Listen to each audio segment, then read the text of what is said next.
All right. Now let's look at number 10, the quotient rule. Okay. The quotient rule says, suppose that both f and g are what? What are we going to suppose? What do you think? We're going to suppose that they are both differentiable.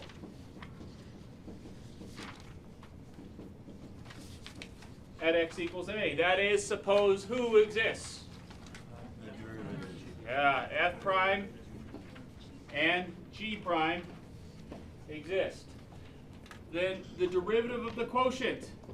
What's a quotient, folks? It's one function, or one expression, in this case one function, divided by another. Okay, here we go. This is our formula for the quotient rule. Okay. It will be the bottom function times the derivative of the top function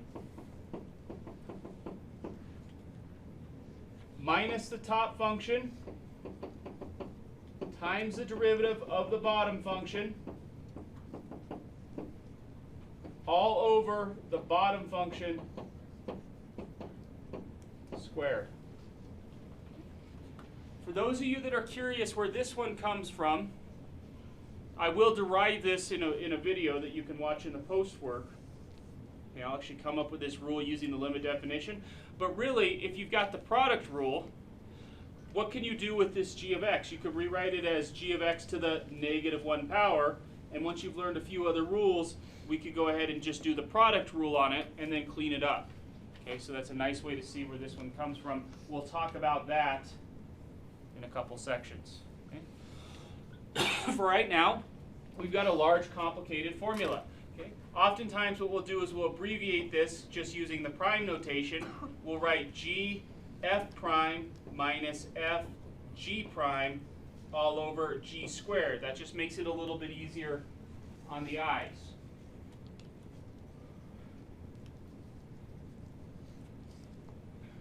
So here's a little ditty to remember this by.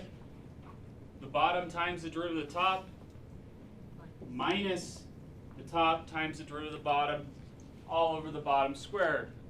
Folks, there's other little ditties out there. I'm not really a big fan of ditties. Okay? Some people say you call this the low one, and you call this one the high one, and then you could say low d high minus high d low, square the low, and there you go. Okay? I find that so hard to remember that I would rather just memorize the sinking quotient rule. But whatever works for you, okay? You have to know this. All right, let's do this problem. Okay? Just like before, we've got an upper function and a lower function. We've got two functions in this expression. Let's call f of x e to the x. And we'll call g of x x to the fourth. So then our quotient rule says that m prime of x, the derivative of the quotient of these two functions, is the bottom function times the derivative of the top. I think I just wrote that. We'll put f prime there. Minus the top function times the derivative of the bottom function. Careful, don't forget that derivative mark on the bottom function. All over the bottom function squared.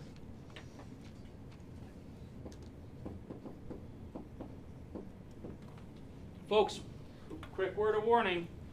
Some people aren't really careful about memorizing the product rule, and they don't memorize it in the exact order I give it to them. That's fine because of the operations that go within the product rule.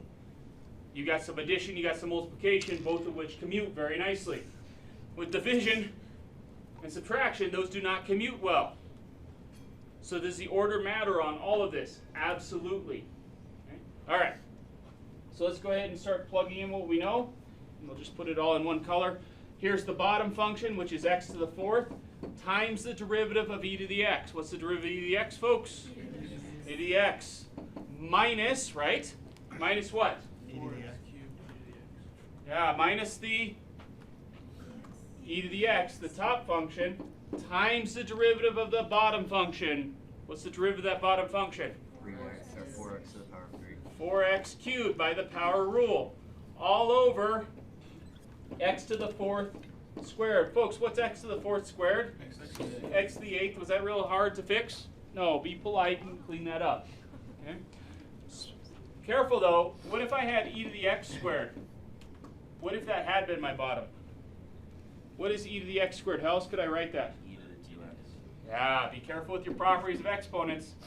My math lab might say that's the answer. They might say this is the answer right here, and you say, well, this is what I got. Are you both right? Yes. This is the nicer way to put it. Okay.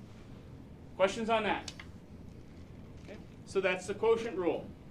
Okay. So again, I give you this statement here: the derivative of the quotient is not the quotient of the derivatives. That shouldn't surprise you. If multiplication doesn't work, then absolutely division won't work. Okay. Here you get a nice example of somebody's this is the classic mistake. I see this all the time, right? The top function is x to the 6th. The bottom function is the square root of x. And somebody just takes the derivative of the top over the derivative of the bottom. They forgot all about the quotient rule. They thought they could distribute the derivative over the quotient.